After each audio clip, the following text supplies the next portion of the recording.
What's up, everyone? Welcome to Back to the Future, the podcast that takes a trip down Philly sports memory lane. I'm your host, Jim Montgomery. We have an amazing show, a very special show today, one that I've been looking forward to the entire month. And if you've been listening to This Day in Philly Sports History, my daily podcast, you would know that we've been doing the Philly Sports Women's History Month spotlight throughout the month of March in honor of Women's History Month. If you're not listening, not really sure what you're waiting for, and I'm not even only saying this because it's my podcast. This is something I would listen to as a Philly sports fan. It's fun. You get a lot of facts packed into a short amount of time. Won't take more than 15 minutes of your day. Give it a like and subscribe. It helps out my algorithm. You're already listening to this podcast, so what are you waiting for? But a little bit of background. I wanted to make sure it was authentic, the women I was picking. I didn't want it to be me being a man just picking who I thought was influential. So I talked to my wife, Abby, and who's an athlete herself, and I wanted to see who were her inspiration, who were her heroes growing up. So a lot of the people I chose were people that she had given me recommendations on. So in our discussion, she said, "Hey, have you got in touch with Marybeth?" Who Marybeth is a friend of ours. Our kids are friends, and she is very involved with field hockey and things like that. I'm like, that's actually a good idea. So I reached out to Marybeth, who gave me a couple people to reach out to possibly for an interview. So I was talking with Abby about it, and we're just kind of BSing, and all of a sudden she's like, "Wait a minute, have you ever Googled Marybeth?" I'm like, I don't. And so we decided to Google her, and I was blown away. And she's very humble. She never really bragged about any of this, but looking at her accolades and the list of accomplishments she had both as a player and a coach, I'm just like, that's who I need to interview. So I am beyond privileged. I am beyond excited. I am just super excited for her to log into the Zoom room so we can just sit and chat. Marybeth Freeman, who is like I said, one of our friends, but to me, one of the most accomplished field hockey players and coaches to ever come out of this area. And we're going to have her live in my Zoom studio. So let me get everything set up as I think she's ready to log in. So give me a couple minutes. Actually, you won't even notice it's a couple minutes because of the power of editing. But we'll be right back after this. All right, we are here with Marybeth Freeman. Thank you so much for joining me. Like, this is an honor. I appreciate your time. It's great to be here, Jim. Thanks for having me. All right, so I kind of previewed it and teased it a little bit, but tell us a little bit about your background. You're here obviously for our Women's History Month focus on Philly sports. So tell us a little bit about your background. Yeah, so I'm originally from Pennsylvania, born in Philadelphia. Then we moved to Bucks County, went to Council Rock High School, and Nice. played a couple sports there: field hockey, basketball, lacrosse, and softball. And I was very fortunate to play for the legendary Pat Rizzo Toner as our field hockey coach there. And that afforded me the opportunity to go to Old Dominion University down in down in Norfolk, Virginia, and had a great tenure there. Happily won 2 national championships during that time, and Nice. 5 conference championships, which was amazing. And I had just had a superb staff to lead us, and amazing teammates. And it was the stars aligned for sure when we were at Old Dominion from a player standpoint. And then when I graduated, my plan was to go into I was a health and physical education major, and I was going to go into teach PE. But then I got a call from the University of Maryland that they had a position open for coaching. And ironically, when I was making my decision about where to go to school, it was between Old Dominion and Maryland. So I'm like, oh, full circle. Perfect. Here we go. This is a fun opportunity. So I did take advantage of that opportunity that I was afforded. And I thought I was going to be there maybe for 1, 2, 3 years max, but 8 seasons I ended up being at Oh, wow. Maryland.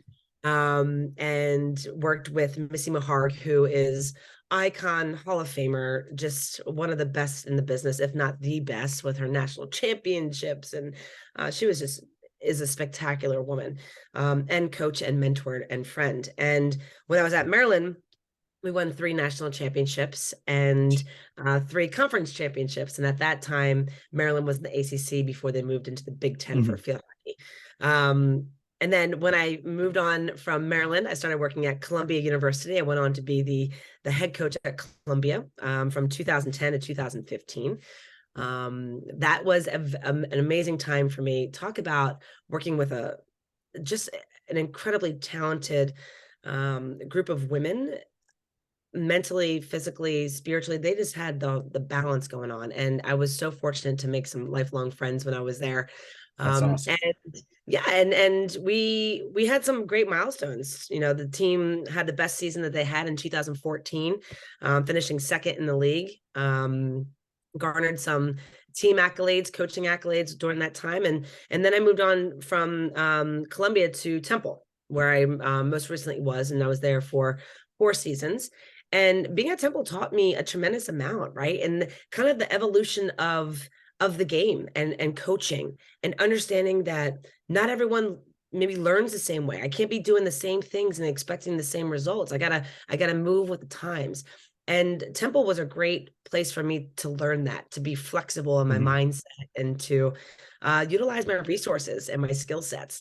And so that was an amazing time for me as well. And during my time at Temple, I was fortunate to be the president of our Coaches Association, which was then NFHCA, the National Field Hockey Coaches Association. So I oversaw Division 1, 2, 3 high school and club during that time. So very fortunate to be a part of amazing programs, amazing staffs, amazing administrations, and collecting a lot of friends and mentors along the way.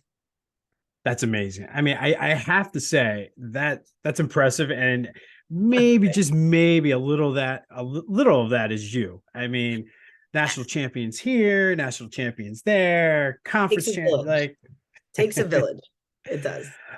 One thing you said that I actually kind of struck a nerve with me, so I'm going to go off script just for a minute, was just learning how to adapt, and kind of go into that of what you mean by that, because as someone who's in education as my day job, like I'm in year 17, and the way things were now are definitely not the way they were when I started. So tell me how the game has adapted and how you kind of kept up with that.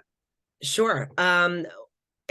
I think when anyone becomes complacent with being static, right, or think that you know it all about what you're doing, that's when things start to decline a little bit. So I think it's really important to remain humble and a lifelong learner as you go through discipline over 30, 40 years, or if you're moving from place to place. And I think, Jim, the game's gotten faster, the game's gotten a bit more vibrant, and I think you can see that in all sport, right? And people are athletes are getting stronger and faster and smarter, and their athletic IQs are getting more prominent, and that's what you want to see, right? And I think part of that is because they're playing these games, these sports earlier in their lives, right? They're not starting. I started hockey when I was in field hockey when I was in 7th grade. People are starting now. My kids are playing hockey, right? Which is awesome for me to see. Good job with the hockey, but they're starting it earlier, right? And so when you start it from such a young age, it's ingrained. And to get to your question, what's changed is just that, the speed and the quickness, and just the caliber of athlete that we're seeing is more widespread. And so with that, coaches need to make sure that they stay flexible in knowing what we've done in the past and maybe have garnered success from might not translate directly into what you're doing in that moment. And when we don't or are not flexible with adapting to that for the change of the times, and we stay where we are, even though we can still hold fast in our value system, you got to be flexible and Right. adapt with. If not, then you're not going to see the successes, and that's my opinion. But I think I think that's a really important piece for coaches to know. You got to be a lifelong learner of things that are evolving on a daily basis. No, 100%. I mean, that's basically the story of my career. It's like, oh, Right.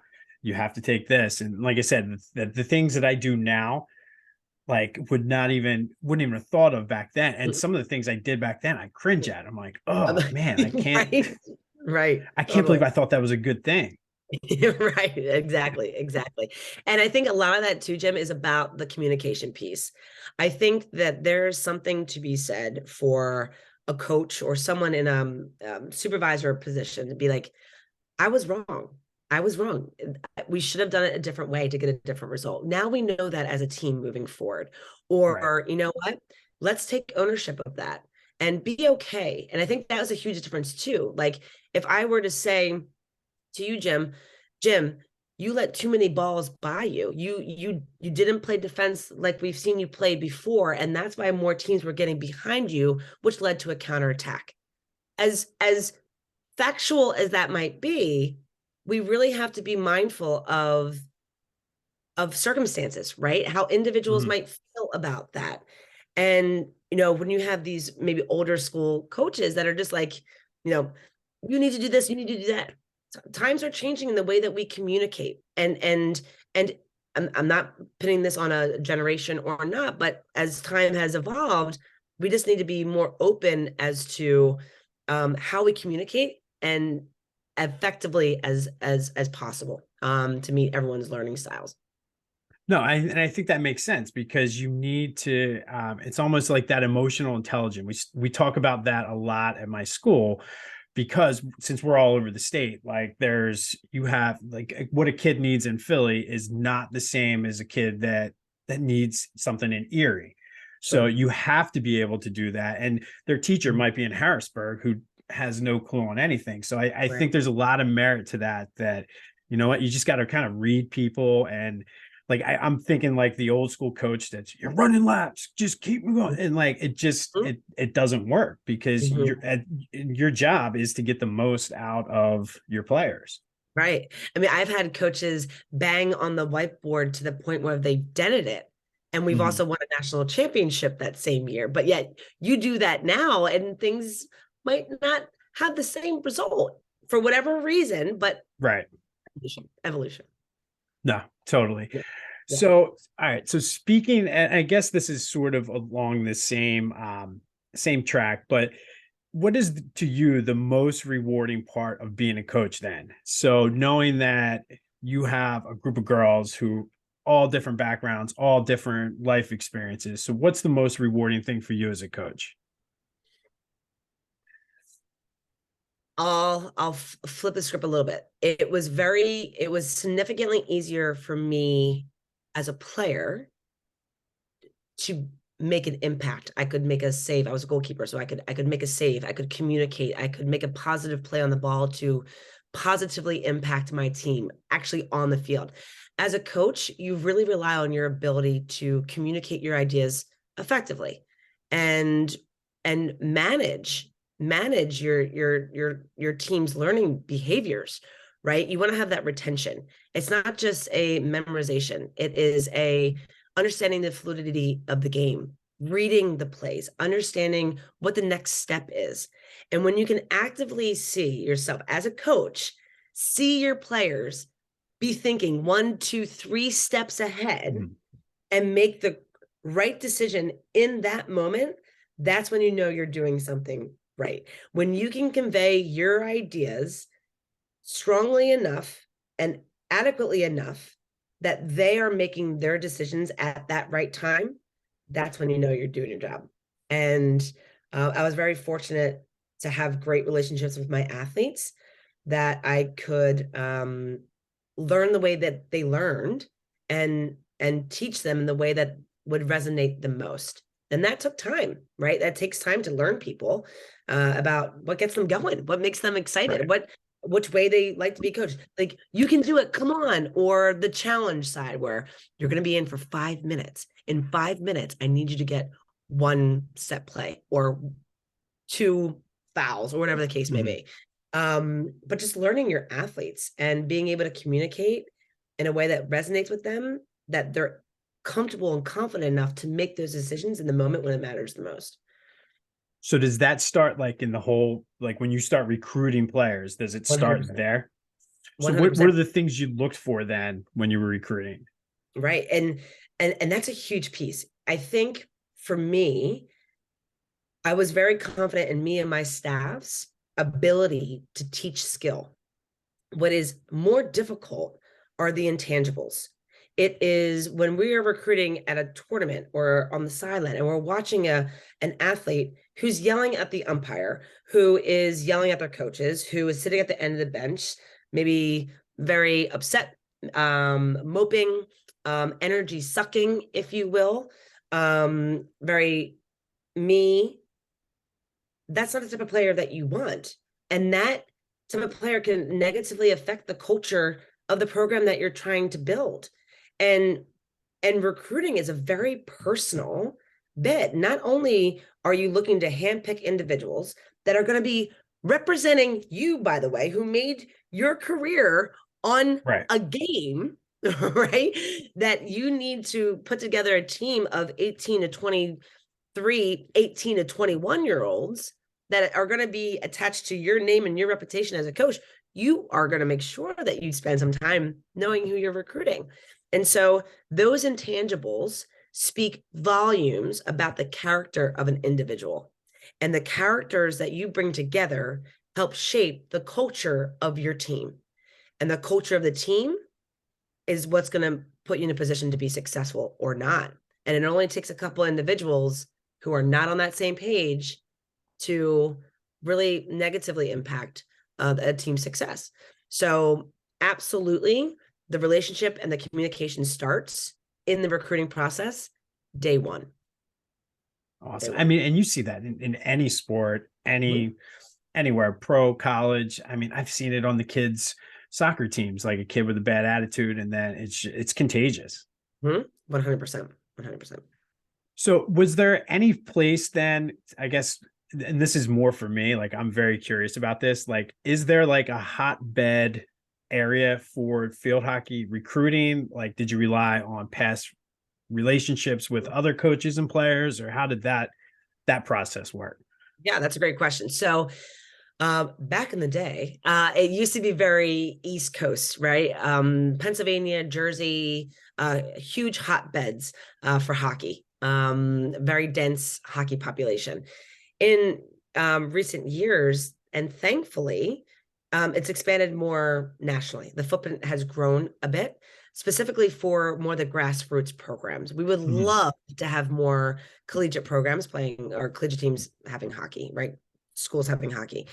We're getting there, not as quickly as lacrosse maybe, but field hockey has plans to expand in NCAA. But as far as grassroots, it has migrated from more so the East Coast to now Texas and Oklahoma and the Midwest, and California has pockets. And so we're seeing that growth, which has been awesome.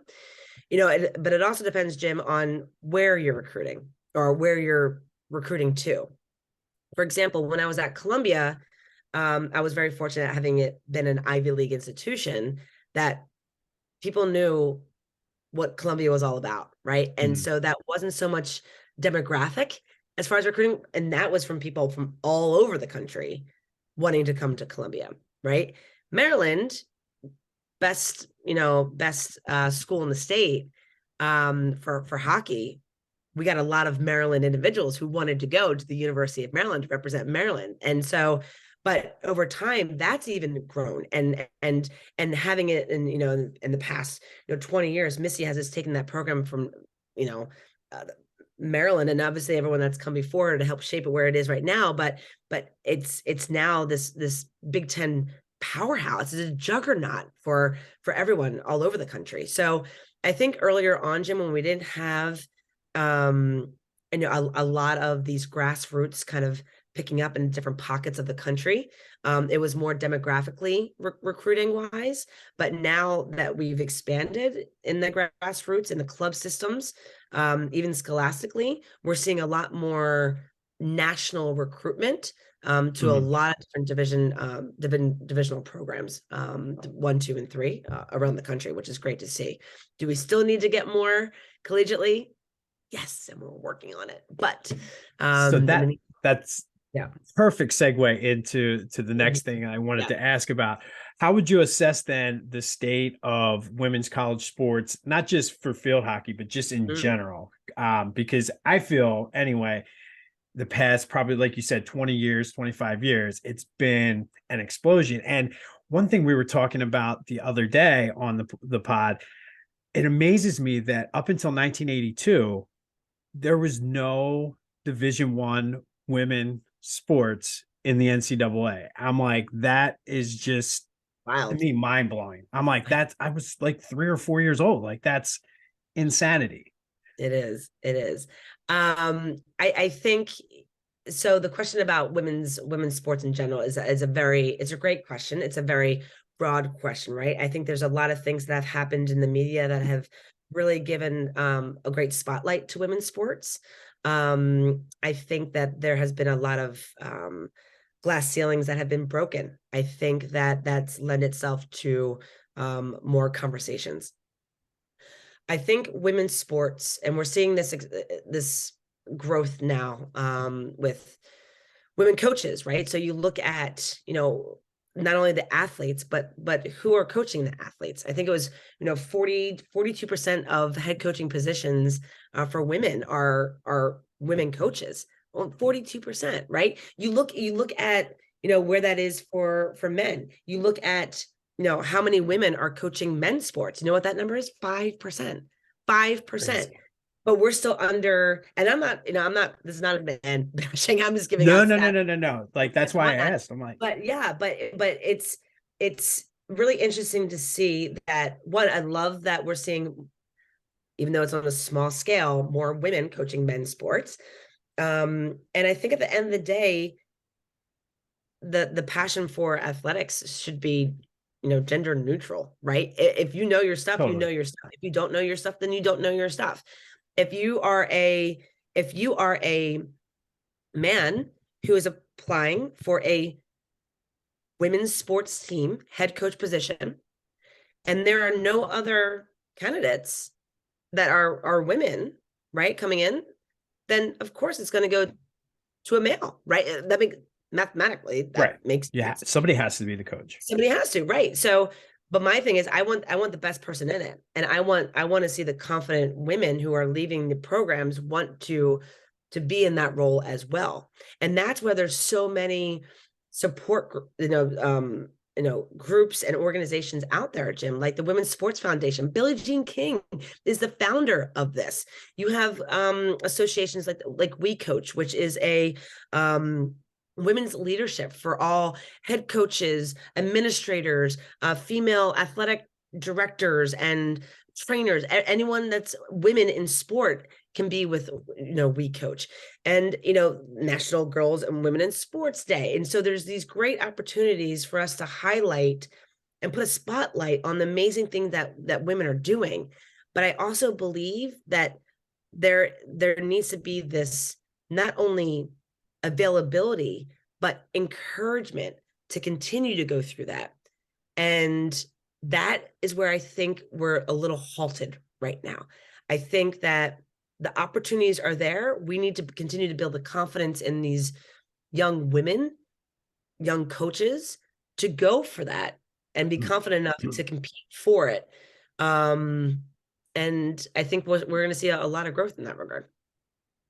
No, totally. And it's funny because there was rumors, and I don't know how true, it might have been wishful thinking, but when Aaron McKee stepped down as Temple's men's basketball coach, there was a lot of more than a few people that like I mean different groups for the basketball team and whatnot. And they were like, bring Dawn Staley in, have her be the next men's head coach. And everybody was like, oh, that's actually not a bad idea. And I feel like 15 years ago, it would have been like, oh, you're crazy.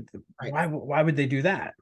Right. And I think and that's what I was talking about before. We talk about like it should be, gender neutral. Like who cares? At the end of the day, Right. let's freaking win. Let's figure it out, right? And if you know the game, then you know the game. Like at the end of the day, our job as coaches, however you want to slice it, is to win as much as possible while also fostering a very positive and successful environment for the athletes that we have the opportunity to work with. That at the end of the day is what we want to do. We want to win games and have everyone have a great experience, right? Or Right. to have learned something that they can take with them to be stronger, better, to learn life lessons, the whole gamut. But if Dawn Staley's going to come in and she's going to win, no one's going to have anything. Absolutely. She has nothing, anything to say about it, I was right? I was all for it. I'm So like, bring her yeah, back. Like, let her do both. Like, I mean, for the love of Any, God, anyone she anyone could do anything. You could bring a right. male in there and they could lose. You can bring a female in there and they could lose. But what would be talked about more? And that's the hiccup, Right. right? Is that Absolutely. if a female was in there, it would be talked about more about how it wasn't a good hire or whatever. We're getting Oh into yeah. more gender now, but I would have loved to see that. I think that would have been great. I don't think she'd leave South Carolina, but if she Especially ever decided to, I would welcome her back to Temple with open right. arms. Yeah, for sure. For sure. So, speaking, like, kind of going a little deeper then into the state of sports now, how do you think like the NIL deals and just the way the transfer portal is more, it's easier to switch schools and teams? How do you think that's having an impact on not only women's sports, just sports and college sports in general? I think that if you didn't think the NCAA was a business before, it is a Oh business yeah. now, right? You're watching the, Sweet 16s or the Elite Eight games from both the men's and the women's side, and there's every other, time that they're talking about an athlete, a transfer from Tulane, a transfer from, Carolina, or she's a sophomore transfer from Tennessee, or whatever the case may be. And this portal, when that bad boy opened, that changed a lot of things, from the logistics to the compliance to the NCAA to athlete overall experience, coach Mhm. management, team management. You have all these players that are filtering in and out of your program. You think it's easy to maintain a culture, when you have athletes for Right. all 4 years. Now you have people coming in and out on this, revolving door, if you will. I think that it's in place to ensure student athlete welfare, which I think is a very positive thing. Um, in regards to the portal, I think the name, identity, likeness, all that, being paid to play, there is such a business that the NCAA has, and a stronghold, if I dare say, on these athletes, and additional things that they are making from these athletes, that, in fairness, the athletes who are working, you know, should be rewarded for that. Now, one could argue that being rewarded is your opportunity to play and represent South Carolina, or Right. you have a full scholarship and you're getting your education for free. What else would you want? And to be honest with you, 20 hours a week per NCAA rules, it the amount of time that these athletes and coaches put in is um crazy. It is a Yes. lot. It's physically demanding, it's mentally demanding. It's a lot to balance. The life of a student athlete is incredibly challenging and difficult, equally as rewarding. But no doubt it's not for the faint, right? And No. and I think it's very difficult from a compliance standpoint. Um, but from a student athlete standpoint, I get it. I get it. And I it is a business on so many levels, Jim. Yes. That it was only a matter of time before, I think, even with the video games, and having images and avatars of these current Right. athletes. Like, who said that you could use my face in this game? And so it is very convoluted. It is very hard to navigate. I applaud every university and college's compliance office, but it's not just that's affected. It's also on deeper with the coaches and the staffs and the players and the culture, that leaves really lasting impacts. But I think if we see it, we're going to see it more.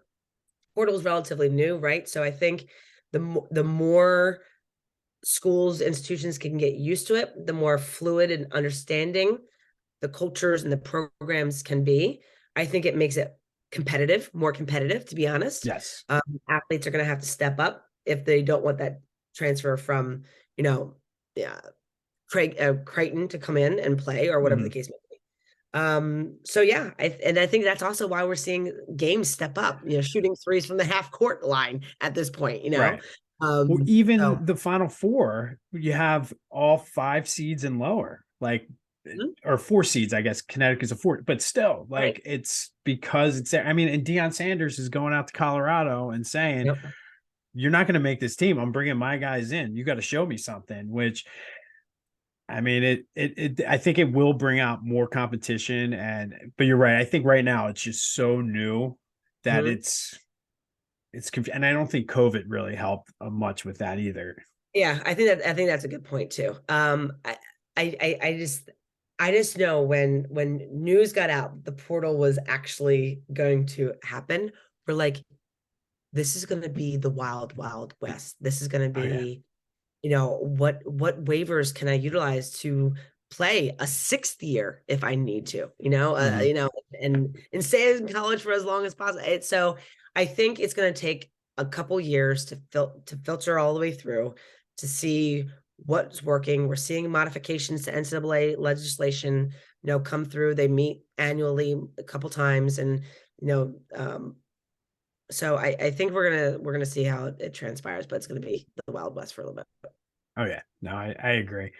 All right. So shifting gears a little bit and Mhm.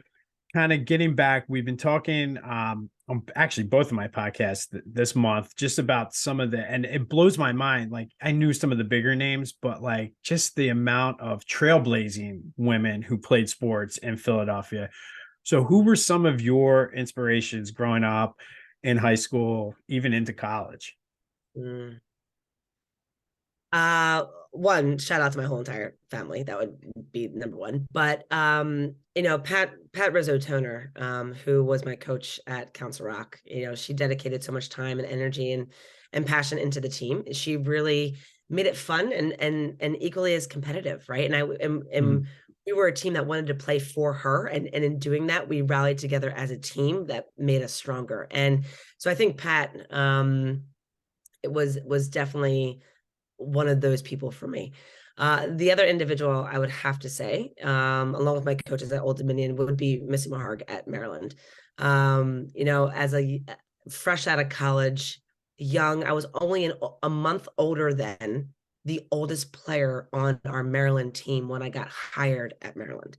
Oh I was wow. only a month older than them. So to go from having just played to now I'm in charge of running a conditioning segment, and who I'm only a month older than, I'm going to tell you what the rules are, right? And so it was really great for me, and it's funny, I'm just looking at pictures of the Maryland team as I'm sitting here, but it was interesting for me to be able to latch on to Missy and have her teach me with such great wisdom that she's had for so long, and I was just a sponge, and so whatever she told me, I listened and embraced and tried to emulate, right? And she was an amazing individual for me, but she also made sure I had my own autonomy and I figured things out for myself, which I was really thankful for. I've had some great administrators as well. Jackie Blackett at Columbia, who was there for several years. By several, I mean like 30 plus Oh years. wow. She was an icon.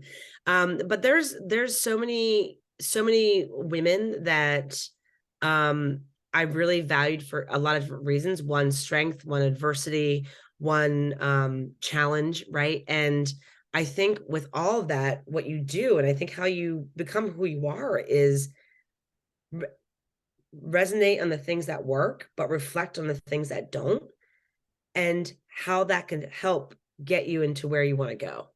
And I was very cognizant of what worked and what didn't. And I tried to take that with me every place I went.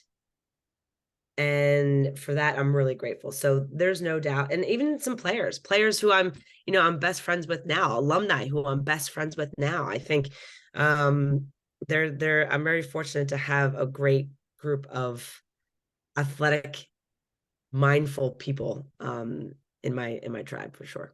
That's awesome. But I think that's a good life lesson to take. Like, hey, you're gonna run into all kinds of different people. Take the good. If you can take some of the stuff that's bad and tweak it to make it work. So I think that's awesome. And it's good life advice for anybody. Yeah. One of the things, Jim, which is interesting is, and I know this is a big topic, and as it should be, is student athlete welfare, right? Like the mental Mhm. health aspect, um, sports psych. It is a really critical piece. Full disclosure, I was not the person that was advocating for or saying you should go or I would need any sports psychology side of things. And we have this taboo kind of nature around that for whatever reason. But I think the more you talk about it, the less taboo it becomes. And it's such a vital piece when you're asking for such performance and such an evaluation of performance on a daily basis. You need to be able to have an outlet. And I think one of the things that was really important for me is that every one of those people that I mentioned valued and understood the importance of mental health through all of those stepping stones. And I think that's a huge thing that's resonated with me as well. Yeah. No, I love that. And and I know this is kind of off topic, but it made me think of Ben Simmons. I'm like, if somebody would have been able to get to him 3 or 4 years ago, maybe he would have been able. And I feel like you said it's taboo. And I do feel like he kind of hurt himself. But at the same time, it probably was taboo for him to come out and say, hey, I'm going through this. I can't focus or whatever. 100%. But there needs to be that culture, right? That Mhm. safe place to be able to, not to say that he didn't have a safe place. I'm not saying that, but like to have it be out there and just be like, yeah, sports psych is here. Like if you want to use them, great. If you don't want to use them, that's fine. But That's when fine it's a too. Yep. resource, it's a resource and it's great. Think about how much the game, any game is mental. Like I'm just floored why we don't give it more time, right? To I work on it. agree. Yeah. Yeah. But You can make a whole nother podcast on mental that's, health. oh, absolutely. And like, I believe me, I'm Have like me just back. I'll thinking, happily talk about just it. even my own, like, I'm like, I could just sit on Yeah. the couch and like, I could have made this shot and I could have done this. And why did Yep. I swung too early? Yes. Um, Exactly. But so going back to some of your influences and the fact that you were at Temple, I have to ask because we've talked a few times during Black History Month as well as now Women's History Month about two, I consider them legends that I was able to meet while I was at Temple. And just, you want to talk about blazing the trail. But did you have any interactions with Tina Sloan Green or Nikki Frank while you were at Temple? Yes. Nikki was two offices down from mine when I was at Temple. And we were in McGonigal Hall. And I first week I didn't know where anything was, what was going on, who I needed, like where timing wise. Nikki was one of the first people that took me under her wing and gave me the lay of the land, the lowdown, what's happening. And she was so kind and patient and honest. And I value that very much from, Mhm. just welcome me into the coaching community. Um, it wasn't like I was a brand new head coach. She knew I had a history in my discipline, and she treated me as a peer out of the gate, even though I was brand new. I was a rookie at Temple, but not a rookie to this the discipline of coaching. So she just welcomed me as a peer, and I think that was having that first impression of her. Mhm. um it was a lasting and an accurate impression of her as I got to know her more. But she icon, no doubt. Totally. Totally. You mentioned Tina Sloan Green. I mean, as far as field hockey, the sport of field hockey and lacrosse are concerned, and she was out in the field with us. She was on the sideline. We Oh, had a that's great awesome. alumni base for field hockey, which I'm incredibly thankful for. And she was right there with us, right? And she was at our clinics. She was promoting our grassroots programs. She was involved in the creation of the Temple Sports Complex and providing input there. So not only did she make an impact from a coaching standpoint, but she left an impact at Temple, right? And she Oh is yeah. just such an advocate for so many different things, and so many different groups and populations and disciplines. And I feel like if that woman had more hours in the day, she would want some more hours in the day. She just Yes. knocks out so much stuff, and she just does so much good. So both of those individuals, Temple is incredibly fortunate to have their names attached to them for sure. Yes. So I had Tina as it was a random, I don't even know if they even offer classes like this anymore, but it was a random like 5-day, 8-hour long class over I want to say it was winter break or spring break. I guess it was winter break. And it was racism in college athletics. And she taught me so much just about myself and like how to sort of like I always thought I guess today everybody would say, oh, you're woke. But like I thought, oh yeah, I got this. And like Right. I know diversity, I know this. And she was like, no, you don't. And basically laid it out there. And but like in a positive, like spun it in a Right. positive way. And it was Right. great. And like I always remember that. And like I learned so much in those 40 hours I had with her. And it just blew my mind. Like I'll never forget it because it changed just the way I process things, the way I think about life and see things. And I was just like, man, like you're amazing. Like I just want to take you with me everywhere I go. Yeah, she has that effect on people. Yeah, for sure. For sure. All right. So we have probably a predominantly male audience, Okay. but we Mhm. do have all of us have daughters. So let's kind of get into some of the things you're doing now. But I guess the first thing is what advice would you give to, and there are probably are some young girls out there, you know who you are. Hi guys. Hey. What advice would you give to young girls who want to kind of pursue more than just like a club level, like start playing field hockey, lacrosse at a college level, or even get into coaching? Like, what steps should they take? What should they be looking at now, like at the elementary, middle school age? Mhm. So as you progress through it, and one, if they are loving it, have them love it first, right?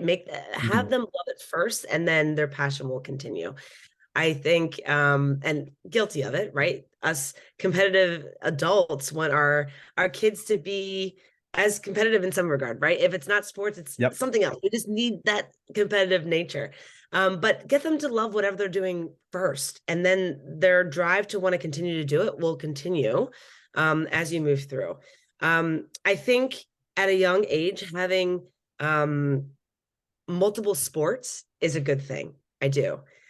As you go through and get more serious about whatever sport you decide to go into, you're going to find that the demands are going to be higher. There's going to be more than one team that they're going to want to do. They're going to do intramurals. They're going to do travel. They're going to be doing special events for said programs.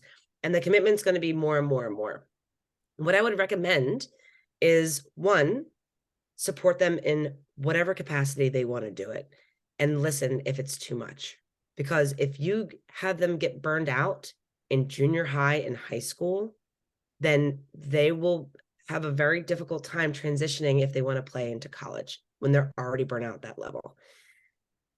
Now, that's a won't Debbie Downer type of way to start Right. this, but finding the passion first and letting them guide themselves into what they want to do.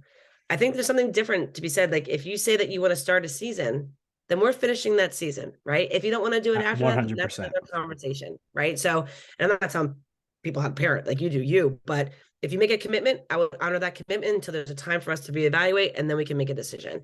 But I would let them drive the course, right? And figure out what they want to do at an earlier age. Having multiple sports is great for their dexterity and left side, right side, and skill sets that translate into the sport that they want to play.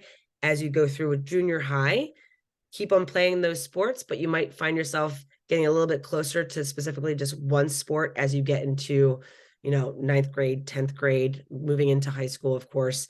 And then there's a huge push right now for club systems, right? There's in some areas not as focus on scholastic versus club. There's more opportunities to get recruited in a club setting, perhaps, versus coaches coming to the schools themselves to recruiting. And there's so many tournaments and opportunities out there. Again, I would just let your daughter drive that and what they want to do. If they want to do 4 clinics all the way through April through May, and they want to do a tournament in there and they want to knock it out because they want to have June solo, awesome. Go ahead and support that.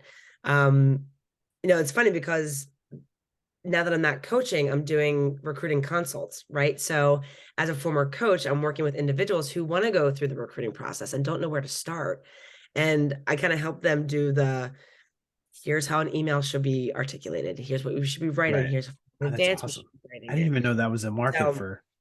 well, I love the recruiting side of it. I loved getting to know the families and the athletes and know what they want and learn what they want and see if my program was it. And so now that I'm not coaching, I'm actually able to say to them, as a coach, this is what I would want to know about you. This is what I would want you to ask me. Here's what you can expect on this phone call when I schedule it with you, that I'll be looking to get information from you. Right. And so I just kind of prep them in that. And I'm kind of a little bit of a mediator between the coaches and the athletes, especially during the time where they're not able to communicate. And I can, kind of say, hey, where are you with your 2025 class? What are you looking at for X, Y, and Z? So I can just help them through the process a little bit, but let them drive it, share in their enthusiasm, however they feel about it, go with it. And I think when they have that autonomy, they're going to guide themselves right into what they want to do. So hopefully that's how my kids work it. That's what I'm hoping to. Yeah, fingers crossed. So I know, I mean, you mentioned doing I guess the recruiting media or mentoring. What else are you working on now as far as coaching or clinics or anything? Yeah. So goalkeeper, love my goalkeepers. And so we're really fortunate in our country right now where we have our positional coaches are growing, which is great, and more goalkeepers are getting more opportunity to work with different types of goalkeeping coaches and just expand their repertoire. But we all have different niches. Some have their own facilities that, goalkeepers go to them. Some do these massive goalkeeping clinics where there's like 35 goalkeepers that go up to like New York and have this 4-day long training. I'm the goalkeeper coach that goes to you, right? So Nice. You don't come to me, I'll go to you and make it easier in that regard. So I do some clinics. I do clinics. I do any individuals. My company is Goal Line Field Hockey. And so you can just go on goallinefieldhockey.net and just check out some services that I have that interest you. But I think the big piece is making it convenient, right? And I'm not doing it for any other reason, but I get jazzed up for coaching these goalkeepers. Look at my face. I'm smiling. That's awesome. I was going to say, like, you're like, all of a sudden you're like, yeah.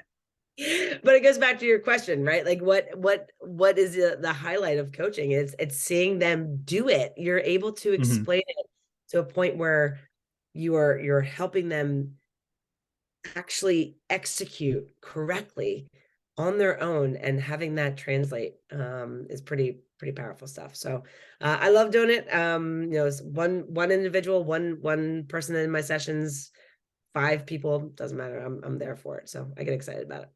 There you go. Well, I mean, obviously everybody who's watching or listening, goallinehockey.net, obviously she's passionate about it.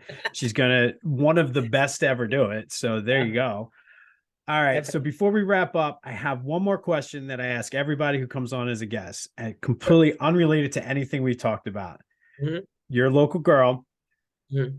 Cowboys or Giants? Who do you hate most? This is like, which one of my kids is my favorite? Jim. Everybody has the same reaction too. I'm gonna say I'm gonna say Dallas. I'm gonna say Dallas.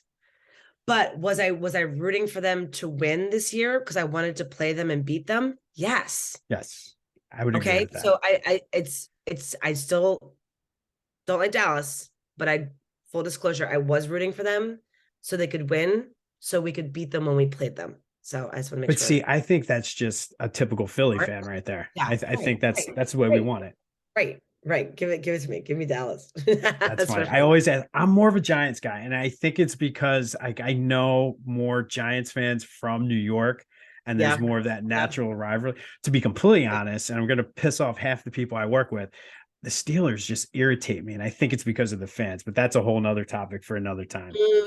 You should get them on the podcast and see what happens. Well, maybe that's part of my thing too, is I lived in New York for 5 years.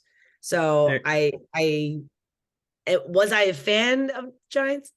No, but it's Dallas. It's Dallas. I can respect that. Yeah.